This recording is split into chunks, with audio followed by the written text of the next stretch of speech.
Inclinemos nuestros rostros para orar. Padre Celestial, te damos gracias por el privilegio que nos concedes de encontrarnos en este lugar para estudiar tu palabra. Y al analizar el tema sobre la rebelión del querubín cubridor, pedimos la presencia de tu Espíritu Santo. Te pedimos, Señor, que abras nuestras mentes y enternezcas nuestros corazones para recibir tu mensaje. Te lo pedimos en el precioso nombre de tu Hijo, Cristo Jesús. Amén. Quiero extenderle un saludo muy cordial a todos los que han venido a este lugar en esta noche. También quiero entregarle un saludo muy cordial a aquellas personas que nos están viendo vía satélite y por televisión. Nos alegra mucho que nos estén acompañando en este tema de este día.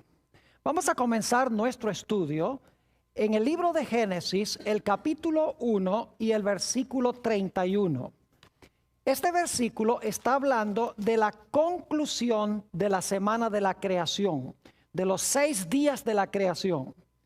Y quiero que noten la opinión que Dios tenía de lo que hizo durante esos 6 días. Dice en el versículo 31, y vio Dios todo lo que había hecho, y he aquí que era bueno en gran manera. Y fue la tarde y la mañana del día sexto. Dios vio lo que había hecho y nos dice la Biblia que era bueno en gran manera. Pero inmediatamente surge la pregunta: si lo que hizo Dios, lo que hizo Jesús, era bueno en gran manera, ¿de dónde entonces surgió el mal? Porque hay odio, porque hay sufrimiento, porque hay muerte. Si Dios hizo todo bueno, uno no puede entender por qué existen estas cosas negativas. Esta noche vamos a hablar en cuanto al origen del mal. Y vamos a encontrar que el pecado y el mal no se originó en la tierra, sino que se originó en el cielo con un personaje que se denomina el querubín cubridor. ¿De dónde viene el mal? Vamos al libro de Génesis, el capítulo 3 y los versículos 4 y 5. Génesis 3, 4 y 5. Y vamos a leer el versículo 1 para el contexto. De repente aparece una serpiente aquí en el relato que uno dice, bueno, ¿y de dónde salió esa serpiente que está hablando? Dice en el versículo 1, pero la serpiente era astuta, más que todos los animales del campo que Jehová Dios había hecho. La cual dijo a la mujer, con que Dios os ha dicho, no comáis de todo árbol del huerto. Ahora vamos a saltar al versículo 4. Entonces la serpiente dijo a la mujer, no moriréis, sino que sabe Dios que el día que comáis de él, serán abiertos vuestros ojos y seréis como Dios, sabiendo el bien y el mal. Dios le había dicho a Adán y Eva que si comían del árbol iban a morir.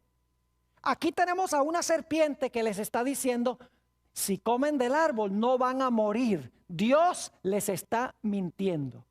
Es decir, es un ser que está contrariando a Dios. Y en Génesis se le llama la serpiente. Ahora inmediatamente uno se pregunta, ¿de dónde salió esta serpiente y quién era? Necesitamos ir al libro de Apocalipsis para entender quién era y de dónde vino.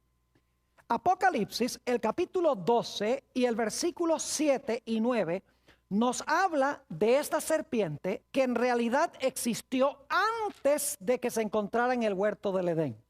Es decir, preexistió al huerto del Edén. En realidad habitó en el cielo antes de que viniera a la tierra. Dice en Apocalipsis 12, y vamos a leer el versículo 7, dice, después hubo una gran batalla en el cielo. Miguel y sus ángeles luchaban contra el dragón y luchaban el dragón y sus ángeles. Es decir, hubo una lucha entre Miguel y sus ángeles y el dragón y sus ángeles. Note lo que dice el versículo 9. Y fue lanzado fuera. ¿Fuera de dónde? Del cielo, ¿verdad? fue lanzado fuera el gran dragón, la serpiente antigua, que se llama Diablo y Satanás, el cual engaña al mundo entero, fue arrojado a tierra y sus ángeles fueron arrojados con él. ¿A dónde habitaba la serpiente antigua o el dragón antes de que estuviera en el huerto del Edén? Nos dice en Apocalipsis 12 que antes de estar en la tierra, la serpiente estuvo en el cielo.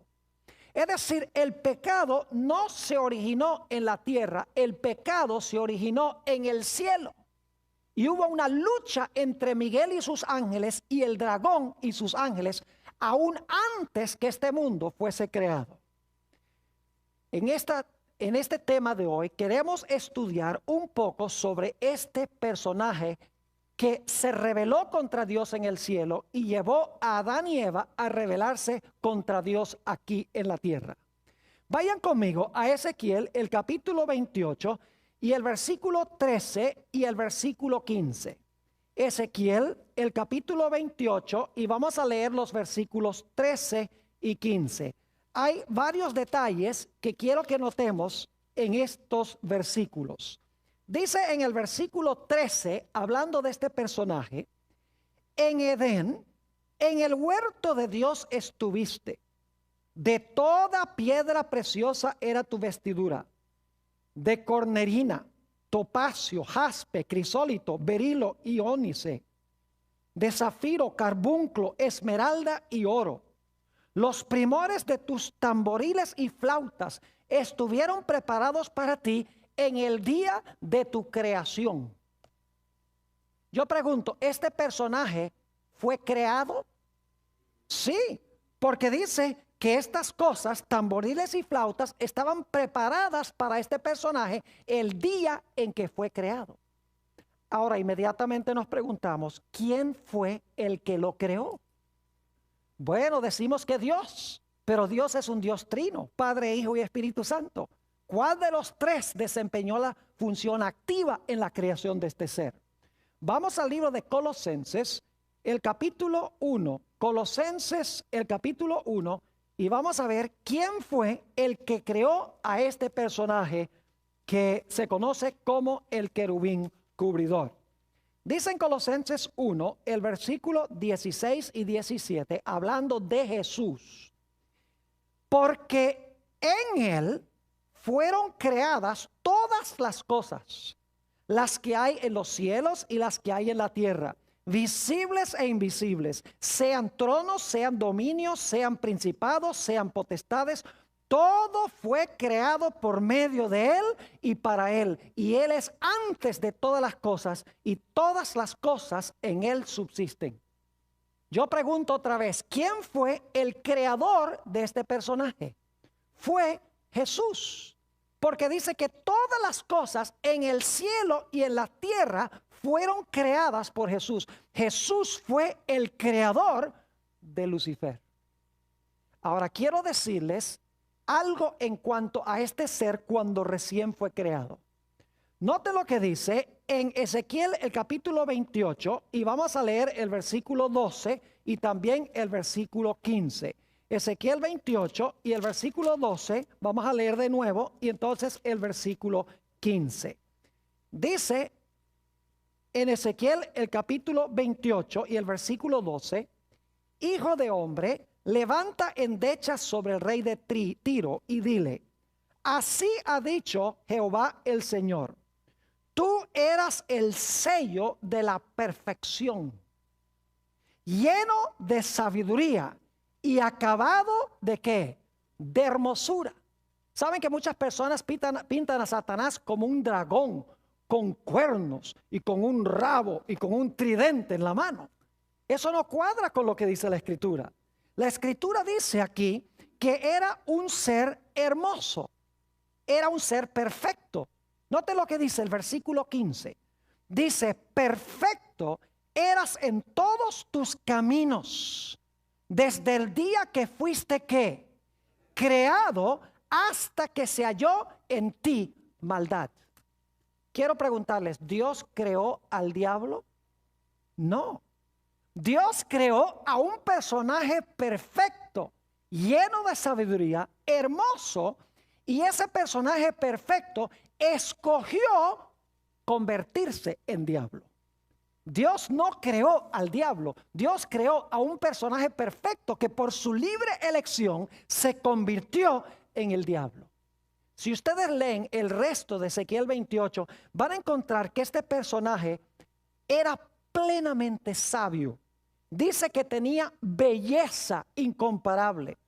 Era un personaje creado con grandes riquezas y con una posición de poder especial, que era querubín cubridor.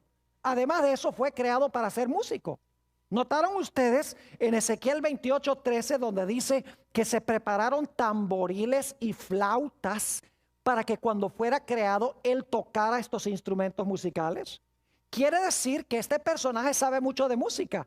Así que hoy en día no cabe duda que está usando la música para lograr sus propósitos con la raza humana, porque fue creado para ser un músico. Inclusive muchos creen que era el director de los coros celestiales.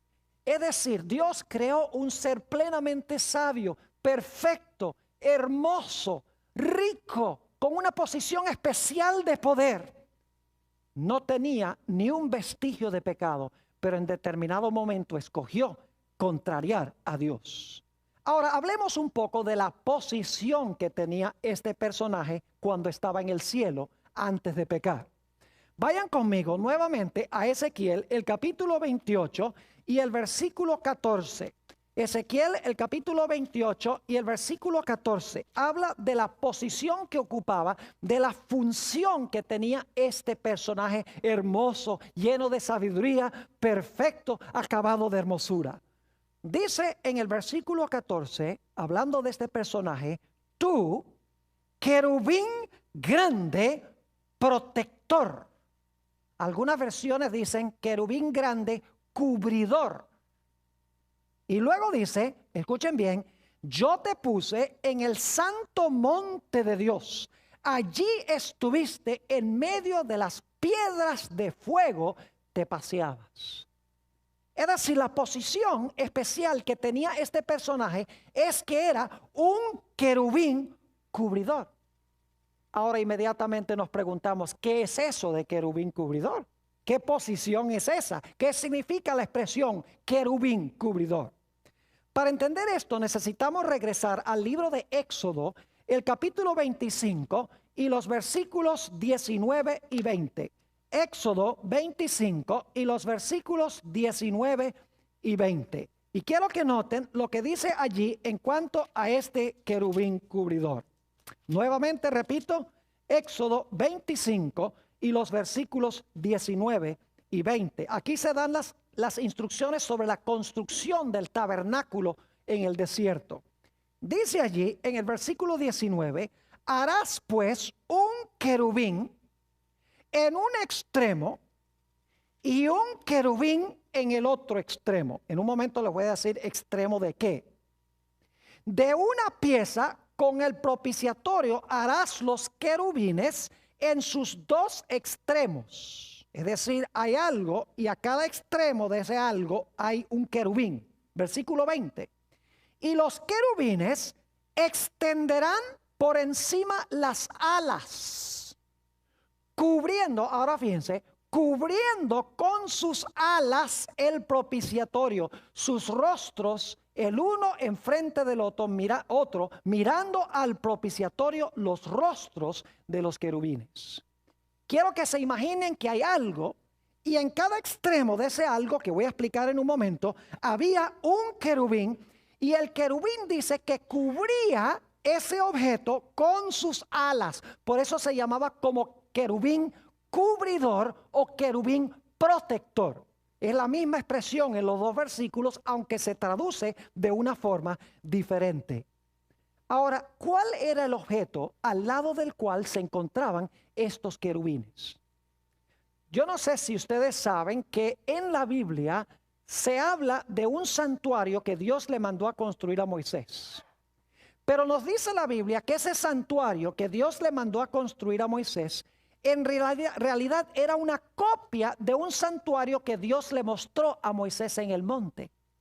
Es decir, era un modelo en miniatura, era una maqueta, por así decirlo, del santuario celestial.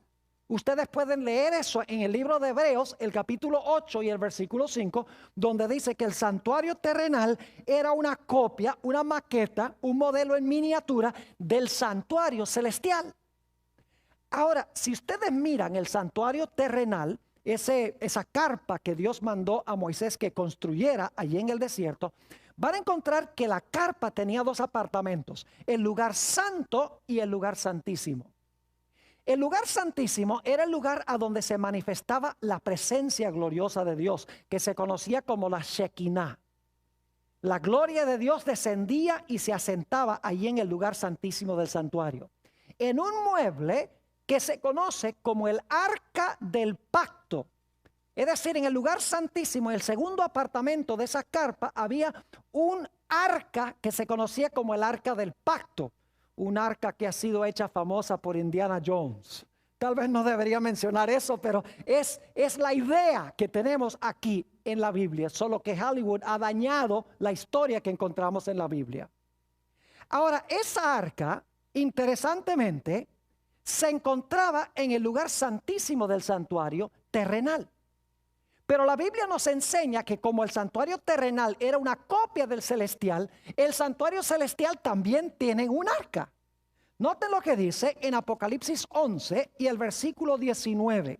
Apocalipsis, el capítulo 11 y el versículo 19.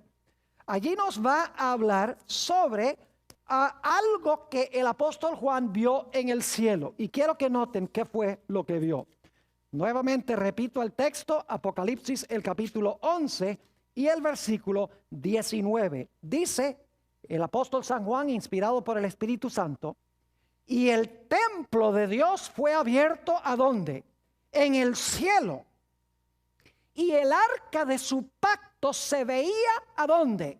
En el templo. Y hubo relámpagos, voces, truenos, un terremoto y grande granizo. ¿Qué fue lo que vio Juan en el templo celestial? Vio el arca ¿de qué? El arca del pacto. Yo pregunto entonces, ¿el arca en la tierra era una copia del arca celestial? La Biblia dice que sí. Ahora viene una pregunta muy importante. ¿Qué se encontraba dentro del arca en el santuario terrenal? Vamos a buscar en nuestras Biblias el libro de Deuteronomio, el capítulo 10 y el versículo 2. Deuteronomio, el capítulo 10 y el versículo 2. Ahí nos habla de lo que contenía el santuario terrenal, en el lugar santísimo, en el arca. Vamos a leer el versículo 1 para el contexto. Dice, en aquel tiempo Jehová me dijo, está hablándole a Moisés, lábrate 2 tablas de piedra como las primeras, y sube a mí al monte, y hazte un arca de madera, y escribiré en aquellas tablas las palabras que estaban en las primeras tablas que quebraste, porque Moisés había quebrado los 10 mandamientos al pie del monte Sinaí cuando el pueblo estaba adorando el becerro de oro. Y ahora noten la última parte del versículo 10. Y las pondrás, las tablas las pondrás, ¿dónde? En el arca. ¿A dónde se encontraban las tablas de los 10 mandamientos? Se encontraban en el arca. Ahora yo pregunto, si el santuario terrenal era una copia del santuario celestial, ¿qué debe estar en el arca del pacto celestial? Deben estar también allí, ¿qué cosa? Debe estar la ley, deben estar allí también los 10 mandamientos. Es decir, quiero que se imaginen esto. Allí en el santuario celestial, en el segundo apartamento, en el lugar santísimo, está el arca del pacto, donde se manifestaba la gloria de Dios, representa el trono de Dios. A cada lado del trono de Dios hay un querubín cubridor. Y dice la Biblia que estaban mirando hacia abajo en reverencia a la ley de Dios que se encontraba dentro del arca del pacto. Es decir, este personaje que Dios creó, perfecto, hermoso y santo, estaba en el lugar más cercano posible a Dios.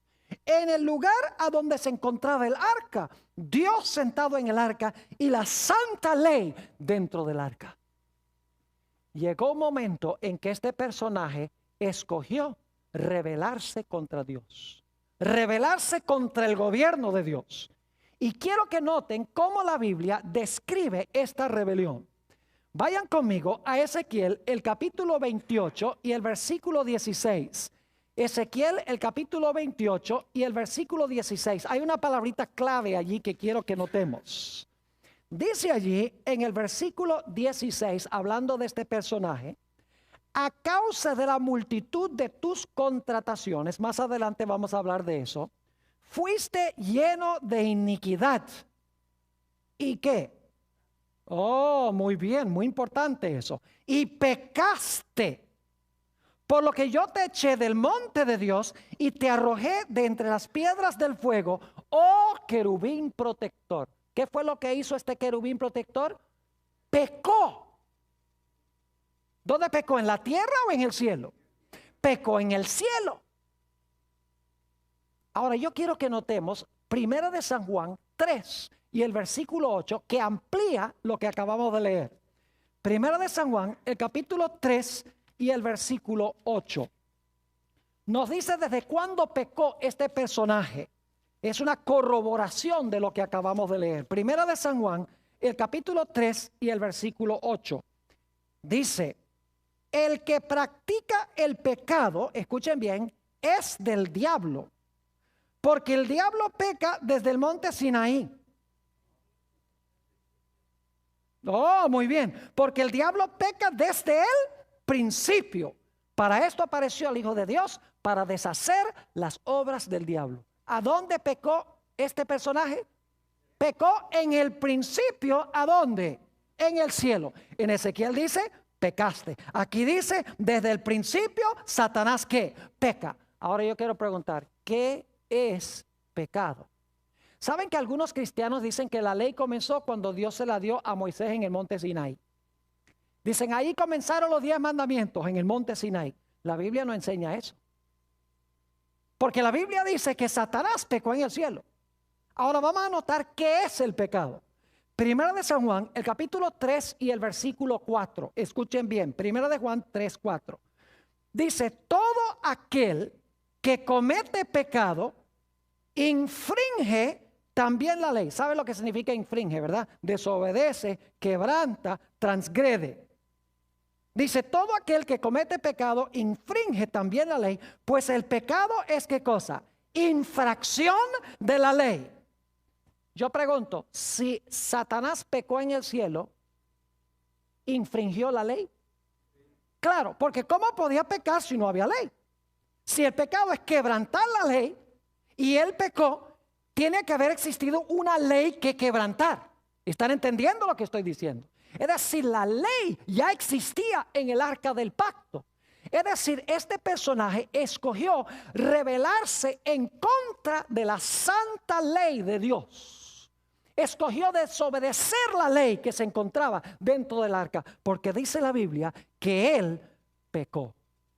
Y luego la Biblia dice que en algún momento, después de ser echado del cielo, vino a parar al planeta Tierra. Y cuando llega al planeta Tierra, él sabe que Dios le ha dicho a Adán y Eva: mire, ahí está el árbol de la ciencia del bien y del mal. Ustedes deben obedecerme. No coman de ese árbol, porque si ustedes comen de ese árbol van a morir. Ahora, ¿saben ustedes que en ese solo mandamiento se encontraban encerrados todos los 10 mandamientos? Permítame ilustrar nada más para que entiendan algunos. Yo pregunto, cuando Eva comió del árbol, ¿se quiso hacer Dios? Sí, porque dice, el diablo le dijo: seréis como dioses. ¿Quebrantó el mandamiento que dice: no tendrás dioses ajenos delante de mí? Oh, claro que sí. Yo pregunto, ¿deshonró a su padre celestial? Oh, claro que sí. Honra a tu padre y a tu madre. ¿Mató? Oh, dicen sí. ¿Cómo mató? Cuando pecó, trajo la muerte al mundo. Yo pregunto, ¿robó? Sí, porque el fruto era ¿de quién? De Dios, y ella se lo robó. ¿Codició? ¿Quebrantó el mandamiento no codiciarás? Claro que sí. En ese mandamiento se encuentran encerrados todos los 10 mandamientos. Dios le estaba diciendo, obedece este uno y vas a estar obedeciendo los 10. Por eso la Biblia dice que el que transgrede uno, los quebranta todos. Y el que guarda uno, los guarda todos. Y Dios le dijo, obedece mi ley y te va a ir bien, vas a vivir. Desobedece mi ley y eso es pecado y vas a morir. Pero encontramos que Satanás llega al huerto. Quiero que noten lo que dice Génesis 3, 4 y 5. Génesis 3 y el versículo 4 y 5. Llega Satanás, quien ha quebrantado la ley de Dios en el cielo, ha desobedecido la ley en el cielo, y él quiere que Adán y Eva ahora desobedezcan la ley de Dios en la tierra. Y dice en Génesis, el capítulo 3 y el versículo 4, entonces la serpiente dijo a la mujer, no moriréis. Es decir, Dios es un mentiroso de que van a morir. ¿Quién dijo? Si ustedes comen del árbol, eso no es ningún pecado. Y si comen del árbol, en vez de morir, van a vivir. Es decir, ustedes no tienen que obedecer la ley de Dios. Los está tentando a desobedecer la ley de Dios, a infringir la ley de Dios como Él hizo en el cielo. Y luego noten lo que dice el versículo 5, Génesis 3, 5. Sino que sabe Dios que el día que comáis de él, serán abiertos vuestros ojos y seréis como Dios, sabiendo el bien y el mal. Es decir, el diablo le está diciendo, mira, ¿tú crees que Dios tiene que decirte qué es bueno y qué es malo? Que es malo comer del árbol y que es bueno no comer del árbol. Eva, tú no tienes que preguntarle a Dios lo que es bueno y lo que es malo. Tú no tienes que mirar la ley de Dios para saber lo que es bueno y lo que es malo. Dice, si tú comes del árbol, tú vas a ser igualito a Dios y ya tú no tienes que depender de Dios para decirte qué es bueno y malo. Tú misma, siendo Dios, vas a poder definir qué es bueno y qué es malo. Y la Biblia nos dice que Eva escuchó las insinuaciones de Satanás. Y no solamente cayó ella, sino que dice la Biblia que le dio el fruto también a su marido y su marido comió. Habían ahora desobedecido la santa ley de Dios. Como Lucifer, como Satanás desobedeció la ley de Dios en el cielo. Todo el conflicto, mis queridos hermanos y hermanas, apreciadas visitas, los que están viendo por televisión y vía satélite, todo el conflicto tiene que ver con la ley de Dios. Lucifer transgrede la ley de Dios porque es infracción de la ley y lleva a Adán y Eva a desobedecer también la santa ley de Dios. Pero necesitamos entender algo. El pecado no es solamente quebrantar una lista de reglamentos. Es decir, Dios no da una lista de cosas que no podemos hacer nada más por darse gusto de darnos una lista de prohibiciones. En realidad, el propósito de la ley es proteger las relaciones que existen entre seres humanos. Es decir, el propósito de la ley es garantizar la felicidad de las relaciones de un ser humano con otro ser humano. La esencia del pecado, sí, es transgresión de la ley, pero la esencia del pecado es egoísmo. Ahora, quiero que notemos otro relato bíblico que nos habla sobre la rebelión de este personaje. El libro de Isaías, el capítulo 14 y el versículo 12. Vamos ahora a mirar un poquito más detenidamente el pecado, porque el pecado es transgresión de la ley, sí, es quebrantar los 10 mandamientos, eso es pecado, pero es más profundo, porque los 10 mandamientos tienen el propósito de proteger las relaciones entre seres humanos y entre los seres humanos y Dios. Dice allí en Isaías 14 y empezando en el versículo 12 de este personaje, ¿cómo caíste del cielo, oh lucero, hijo de la mañana? Cortado fuiste por tierra, tú que debilitabas a las naciones. Ahora debo decirles algo antes de leer el versículo 13, que hay un pronombre que está sobreentendido en el versículo 13, que está en el idioma hebreo, pero que no está en la traducción. Yo se lo voy a agregar, pero no estoy agregando a la Biblia, porque está en el original. Ahora escuchen bien. Fíjense cuál es el problema de este personaje.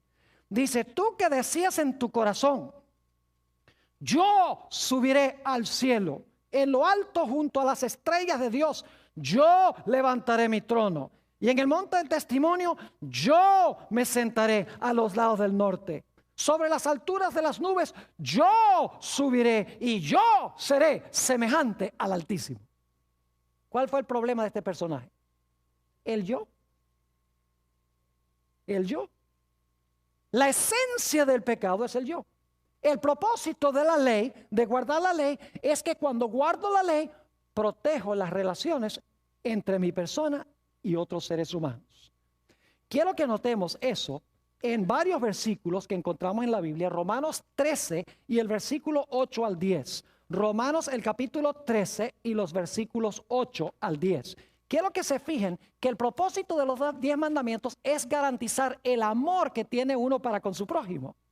Noten nuevamente Romanos el capítulo 13 y el versículo 8 al 10. Dice el apóstol Pablo, no debáis a nadie nada, sino el amaros unos a otros. Porque el que ama al prójimo, ¿qué ha hecho? Ha cumplido la ley. ¿Qué es cumplir la ley? ¿Es amar a quién? Al prójimo.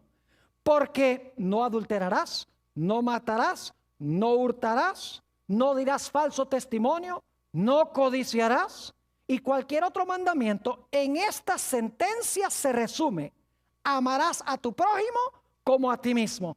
El amor no hace mal al prójimo, así que el cumplimiento de la ley es el amor. Yo pregunto, si usted ama a su prójimo, ¿lo va a matar? Si usted ama a su prójimo, ¿le va a robar? Si usted ama a su prójimo, ¿va a hablar mal de él? Si usted ama a su prójimo, ¿va a codiciar lo que le pertenece? Si usted ama a su padre y a su madre, ¿los va a maltratar? Si usted ama a Dios, ¿va a tener otros dioses? Si usted ama a Dios, ¿va a poner imágenes de Dios? Si usted ama a Dios, ¿va a irrespetar el nombre de Dios? Claro que no. Es decir, que el amor es guardar la ley. Amar a Dios significa guardar su ley. Guardar su ley significa amar a Dios, porque el propósito de los mandamientos es proteger las relaciones entre prójimo y prójimo y entre nosotros y Dios. Permítanme ilustrar para que puedan entender. Hay un mandamiento que dice no cometerás adulterio. Ese es un reglamento, ¿sí o no? Es una ley. No cometerás adulterio. Pero ¿por qué dio Dios esa ley? Yo pregunto, cuando una persona, cuando un esposo tiene relaciones sexuales con una mujer que no es su esposa, yo pregunto, ¿trae esto tristeza en el corazón de la esposa y de los hijos? ¿Causa división? Claro que sí. ¿Muestra amor hacer algo como eso? No. Es decir, que cuando se quebranta ese mandamiento, no cometerás adulterio, se está quebrantando la relación entre marido y mujer, entre el marido y los hijos. Es decir, el pecado sí es quebrantar la ley, pero el pecado es más. El pecado es no tener amor, sino amarse uno mismo. ¿Por qué un individuo, por ejemplo, comete adulterio? Porque él dice, bueno, no estoy satisfecho con mi esposo, con mi esposa. Yo quiero es a esa para mí. Es decir, la raíz del pecado es ¿qué cosa? Egoísmo. Ahora yo les pregunto, ¿qué es lo opuesto de egoísmo? Lo opuesto del egoísmo es amor. Porque amor significa dar a los demás, no esperar recibir para mí, sino dar. Mientras que el pecado es querer todo para mí. No sé si me estoy explicando, si están entendiendo lo que estoy diciendo. Es decir, la esencia del pecado de este ser fue sí quebrantar la ley, quebrantar los 10 mandamientos, pero los 10 mandamientos tienen el propósito de garantizar una relación de amor entre nosotros y otros, y nosotros y Dios. Por eso el Señor Jesucristo declaró en San Mateo 22, Él dijo que hay 2 grandes mandamientos. El primer mandamiento es amar a Dios por encima de todo. Y el segundo mandamiento es amar a nuestro prójimo como a nosotros mismos. Y Él dice, en estos 2 mandamientos se resume toda la ley y los profetas. Es decir, el problema de este personaje es que ya no quería amar a Dios, ni que quería amar a los demás ángeles, sino que quería ¿qué? Amarse a sí mismo. La esencia, la raíz amarga del pecado es el amor propio. Cuando usted se ama a sí mismo, va a quebrantar la santa ley de Dios. Y según Isaías 59 y el versículo 2, nuestros pecados causan separación entre nosotros y Dios. Pero la Biblia nos dice que Satanás no cayó solo del cielo. Fue capaz de engañar a una tercera parte de los ángeles. Vamos a notar lo que dice en el libro de Apocalipsis, el capítulo 12 y el versículo 4. Apocalipsis 12 y el versículo 4, y luego vamos a leer los versículos 7 al 9. Apocalipsis 12, 4 y 7 al 9. Dice en el versículo 4, y su cola arrastraba, en un momento vamos a hablar de la cola, su cola arrastraba la tercera parte de las estrellas del cielo y las arrojó sobre la tierra. Y el dragón se paró frente a la mujer que estaba para dar a luz a fin de devorar a su hijo tan pronto como naciese. Piensa que su cola arrastró a ¿cuántas de las estrellas? A una tercera parte de las estrellas. Ahora noten el versículo 7. Después hubo una gran batalla en el cielo. Miguel y sus ángeles luchaban contra el dragón, y luchaban el dragón y sus ángeles. Pero no prevalecieron, ni se halló ya lugar para ellos en el cielo. Y fue lanzado fuera el gran dragón, la serpiente antigua, que se llama Diablo y Satanás, el cual engaña al mundo entero. Fue arrojado a la tierra, y ahora escuchen, y sus ángeles fueron arrojados con él. ¿Cuántos ángeles? ¿Cuántos arrastró con su cola? Recuerden eso, con la cola, muy importante. ¿Qué significa eso? En un momento vamos a ver. Con su cola arrastró una tercera parte de las estrellas, y las estrellas representan ¿qué cosa? Representan ángeles. Ahora yo pregunto, ¿cuántos ángeles hay? Vamos a ver lo que dice Apocalipsis 5 y el versículo 11. Apocalipsis 5, 11, para que ustedes vean cuántos se llevó Satanás. En este mundo, mis queridos amigos y hermanos, está lleno de demonios. No solamente tenemos problemas con Satanás, sino hay millones de seres inteligentes, todos egoístas, que no le interesa a la gente acá, les hace pensar que les interesa a la gente, que no aman a Dios para nada, que pisotean la santa ley de Dios y quieren traer ruina y destrucción sobre todos los seres humanos. Es decir, son egoístas, no tienen nada de amor para con otras criaturas. Dice allí, ¿dónde dije yo? En Apocalipsis 5, ¿qué? 11, muy bien. Dice allí en cuanto al número de los ángeles, y miré y oí la voz de muchos ángeles alrededor del trono, y de los seres vivientes, y de los ancianos, y su número era millones de millones. Saben que en el griego no dice millones de millones, dice 10,000 por 10,000 y miles de miles, porque en el griego no hay una palabra millón, así que lo que hace es multiplicar miles.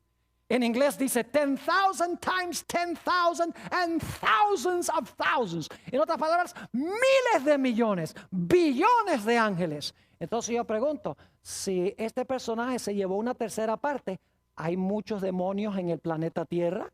No cabe duda alguna. Pero la buena noticia es que por cada ángel malo hay dos buenos. Gloria a Dios. Porque solamente cayó una tercera parte de los ángeles. Ahora, ¿cómo logró este personaje convencer a tantos ángeles que lo siguieran? Que fueran egoístas, que no se preocuparan por el bienestar de Dios ni los demás ángeles, sino yo quiero sentarme en el trono, yo quiero ser el más grande, mire qué lindo soy yo, mire qué sabio soy yo. ¿Qué es lo que llevó a los ángeles a escuchar lo que decía este querubín cubridor? Vayan conmigo a Ezequiel, el capítulo 28 y el versículo 16. Ezequiel, el capítulo 28 y el versículo 16. Hay una palabrita muy interesante que se usa aquí que yo quiero recalcar ahora. Ezequiel 28, 16. Y voy a leer solamente la primera mitad del versículo. Dice, a causa de la multitud de tus contrataciones, fuiste lleno de iniquidad y pecaste. ¿Qué es eso de a causa de la multitud de tus contrataciones? ¿Qué es eso de contrataciones? Fuiste lleno de iniquidad y pecaste. Esa palabra contrataciones, adquirimos en español la palabra contrato. Es decir, es un trato o un convenio que se hace entre una persona y otra. Ahora, esta misma palabra se encuentra en otros sitios del Antiguo Testamento y nos ayuda a entender lo que esta palabra significa. Vayan conmigo al libro de Ezequiel, el capítulo 22 y el versículo 9. Ezequiel 22, 9. Es la misma palabra, pero quiero que noten cómo se traduce. Se explica mejor lo que significa la palabra. Ezequiel, el capítulo 22 y el versículo 9. y nunca sabrían que es la misma palabra hebrea porque se traduce de una forma diferente. Dice en el versículo 9, calumniadores hubo en ti para derramar sangre, y sobre los montes comieron en ti, hicieron en medio de ti perversidades. ¿Saben que la palabra calumniadores es la misma palabra contratación? ¿Cómo es que este personaje logró ganar a una tercera parte de los ángeles? Calumniando. ¿Calumniando a quién? Calumniando a Dios. Noten también en Levítico 19 y el versículo 16, Levítico 19, 16, la misma palabra y cómo se traduce esta palabra. Levítico 19 y el versículo 16 dice, no andarás chismeando entre tu pueblo, no atentarás contra la vida de tu prójimo, yo Jehová. Esa palabra chismeando es la misma palabra que se traduce contratación. Es decir, ¿qué método usó Satanás? ¿Qué método usó el querubín cubridor para engañar a los ángeles? Usó calumnias y ¿qué? Y chismes. Empezó a decir, ustedes creen que Dios está muy preocupado por ustedes y que Dios los ama a ustedes. Él tiene esa ley que quita la libertad. Si ustedes aceptaran mi liderazgo, yo los haría libres. No más ley, no más obediencia a las reglas de Dios. Serían libres para hacer lo que ustedes quieran. Lo mismo que le dijo a Eva, seréis como dioses sabiendo el bien y el mal. Ya Dios no les va a decir que es bueno y es malo. Ustedes lo van a saber por ustedes mismos. ¿Me están entendiendo? Increíble esta rebelión que estamos estudiando. Calumniadores. Ahora, ¿recuerdan ustedes la cola? Dije que íbamos a hablar de lo que significa la cola. Arrastró con la cola. Vayan conmigo a Isaías, el capítulo 9 y el versículo 15. Isaías, el capítulo 9 y el versículo 15. Fíjense qué interesante esto. La Biblia se explica sola cuando uno compara un texto con otro. Cuando uno encuentra la cola en Apocalipsis, busca la cola en otras partes de la Biblia para saber qué significa. Noten Isaías, el capítulo 9. ¿Y qué versículo dije yo?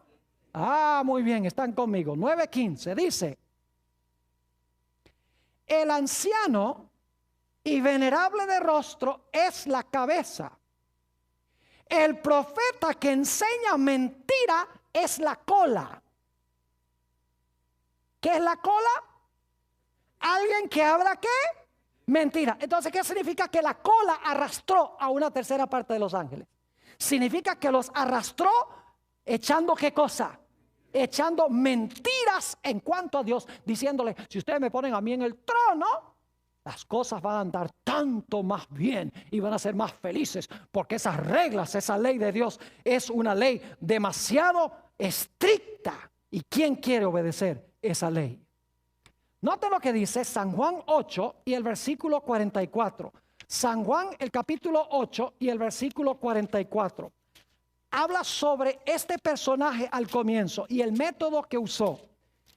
Aquí Jesús está hablándole a los dirigentes judíos y dice: vosotros sois de vuestro padre el diablo, y los deseos de vuestro padre queréis hacer.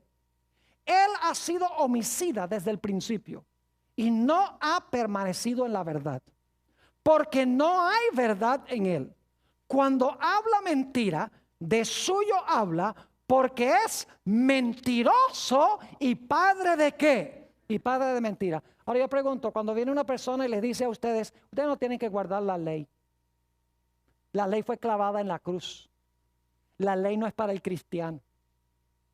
Si estamos bajo el Espíritu Santo, ya para el cristiano la ley no es importante. ¿La voz de quién es eso? Esa no es la voz de Dios.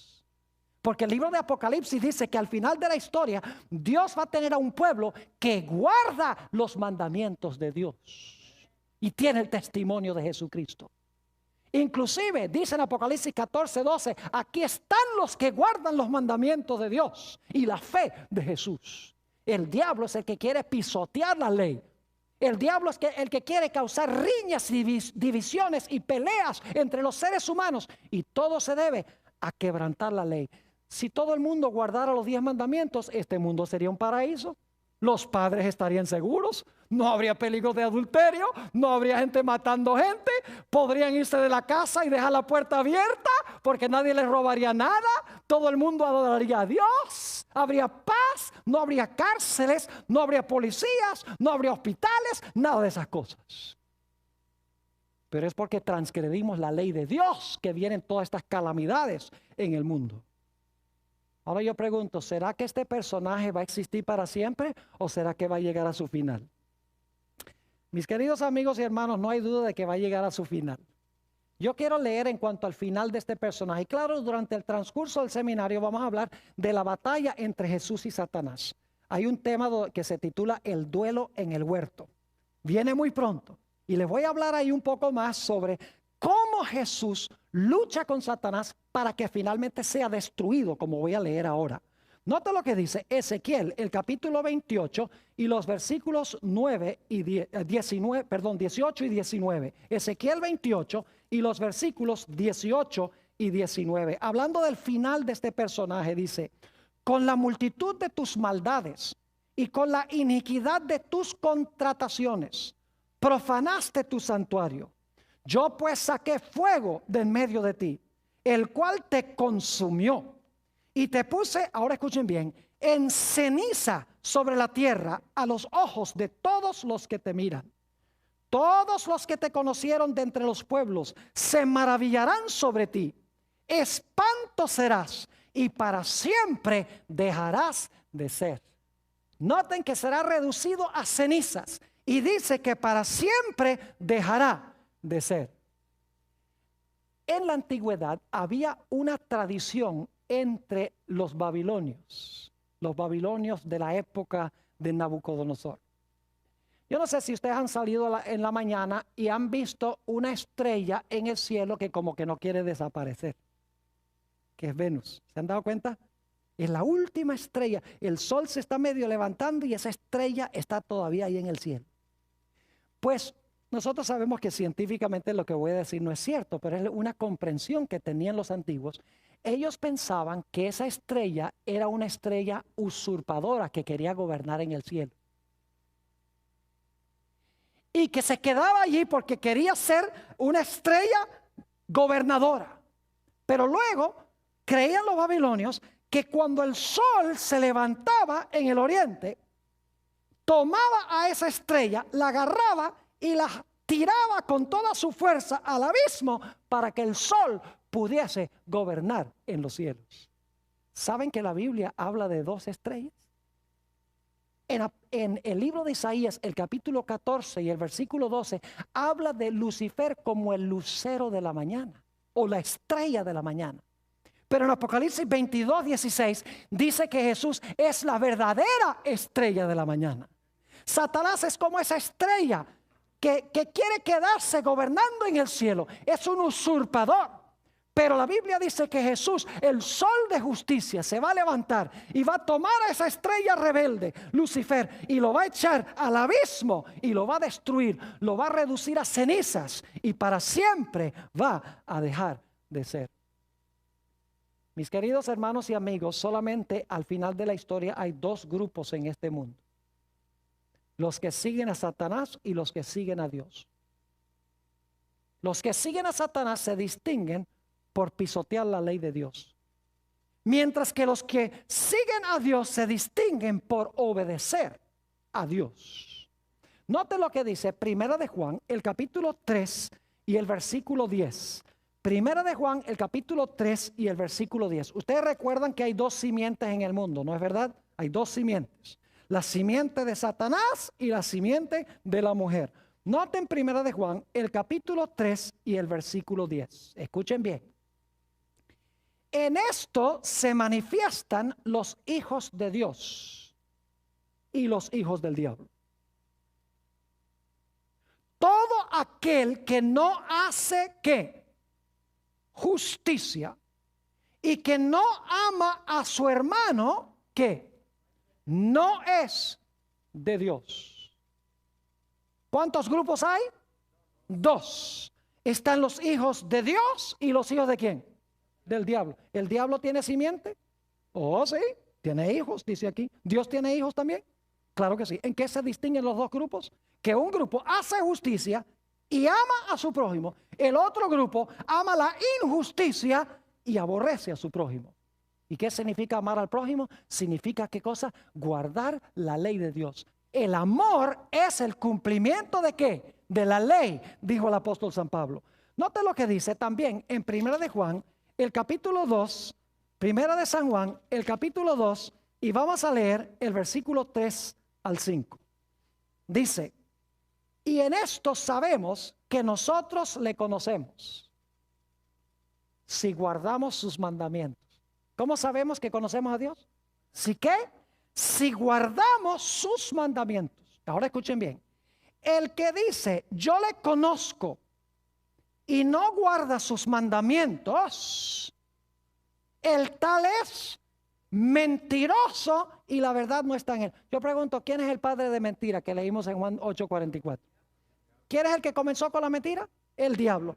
Y aquí dice que el que dice que conoce a Dios y no guarda sus mandamientos, el tal es que mentiroso y la verdad no está en él. Me temo que hay muchos ministros hoy en día que están enseñando no doctrinas de Dios, cuando dicen que la ley fue clavada en la cruz, que el cristiano no tiene que guardar la ley, que el cristiano no puede guardar la ley. Mis queridos hermanos y amigos, los que están escuchando también por televisión, los que están viendo vía satélite, yo quiero decirles, mis queridos amigos, que la mayor evidencia que podemos dar de ser seguidores de Dios es que guardamos sus mandamientos. Algunos dicen, pero pastor, no se pueden guardar. Sí se pueden guardar cuando amamos a Jesús. Porque Jesús declaró en San Juan 14 y el versículo 15, si me amáis, guardad mis mandamientos. Algunos dicen, pero pastor Bor, los mandamientos son una carga muy grande. Note lo que dice en 1 de Juan, el capítulo 5 y el versículo 2 y 3. 1 de San Juan, el capítulo 5 y en los versículos 2 y 3. Dice aquí lo siguiente. En esto conocemos que amamos a los hijos de Dios, cuando amamos a Dios y guardamos sus mandamientos. Pues este es el amor de Dios, que guardemos sus mandamientos. ¿Qué es el amor de Dios? ¿Qué? Que guardemos sus mandamientos. Y sus mandamientos no son ¿qué? Gravosos. Sus mandamientos no son pesados, no son una carga como muchos cristianos dicen. Ay, esa ley de Dios es una carga tan grande. Pues no aman a Dios. Porque cuando amamos a Dios, será nuestro deleite obedecer a Dios. No vamos a escuchar la voz de Satanás, ese querubín que se rebeló contra la ley, que estaba en el arca, que pecó contra Dios desde el principio, que mintió, arrastró una tercera parte de los ángeles para que ellos desobedecieran la ley de Dios también. No vamos a estar en ese grupo, vamos a estar del lado de Dios. Vamos a exaltar la ley y vamos a hablar bien de la ley, porque amamos a Dios. Vamos a querer guardar sus mandamientos. ¿Saben que según el libro de Apocalipsis, en los últimos días Satanás va a estar furioso con aquellos que guardan los mandamientos de Dios? Aquellas personas que dicen que no se pueden guardar los mandamientos tienen un problema, porque Dios dice que sí va a tener un grupo que los guarda. Entonces, ¿a quién le creemos? ¿A lo que dicen los hombres o a lo que dice Dios? El diablo odia la ley y va a odiar y tratar de destruir los que guardan la ley. Note lo que dice Apocalipsis 12 y el versículo 17. Y quiero que noten cómo se encuentra Génesis 3:15 en este versículo. ¿Recuerdan los 4 elementos? Enemistad, una mujer, ¿qué más? Una serpiente o dragón, ¿y qué más? 2 simientes o simiente. Ahora fíjense Apocalipsis 12 y el versículo 17 dice, entonces el dragón, que se identifica también como la serpiente antigua, el diablo y Satanás, ya lo leímos. Entonces el dragón se llenó de ira ¿contra quién? Oh, tenemos una serpiente y una mujer. Se llenó de ira contra la mujer. ¿Hay enemistad también ahí? Oh, entonces hay una serpiente o un dragón, hay una mujer, hay enemistad. Simiente también hay. Note lo que sigue diciendo. Entonces el dragón se llenó de ira contra la mujer y se fue a hacer guerra contra el resto de la descendencia de ella. Se fue a hacer guerra contra el remanente, dicen algunas versiones, el remanente de la simiente de ella. ¿Y qué características tienen esa simiente que Satanás odia tanto? Dice, los cuales guardan los mandamientos de Dios y tienen, ¿qué cosa? Y tienen el testimonio de Jesucristo. ¿A quiénes va a odiar Satanás? A los que guardan los mandamientos de Dios y tienen, ¿qué cosa? El testimonio de Jesucristo. ¿Cuántos grupos entonces va a haber al final de la historia? 2. Los que son egoístas y los que aman a Dios y a su prójimo. Los que pisotean la ley y los que obedecen la ley por amor a Dios. Quiero hacer muy claro que no guardamos la ley para que Dios nos salve. No guardamos la ley para ganar la salvación o para que Dios nos mire mejor. Guardamos la ley en consecuencia de la salvación. Guardamos la ley porque amamos a Jesús por lo que Jesús ha hecho. ¿Quién no va a querer guardar la ley cuando nos damos cuenta que fue nuestro pecado que llevó a Jesús a la cruz? Si el pecado llevó a Jesús a la cruz, el pecado o la transgresión de la ley es algo terrible. Y no vamos a querer seguir cometiendo lo que llevó a Jesús a la cruz. Cuando miramos a la cruz, odiamos el pecado y amamos a Jesús y amamos a su santa ley. No estemos en el lado de Lucifer. Mis queridos hermanos y amigos, los que están viendo por televisión vía satélite, escojamos seguir a Dios y guardar su santa ley por amor.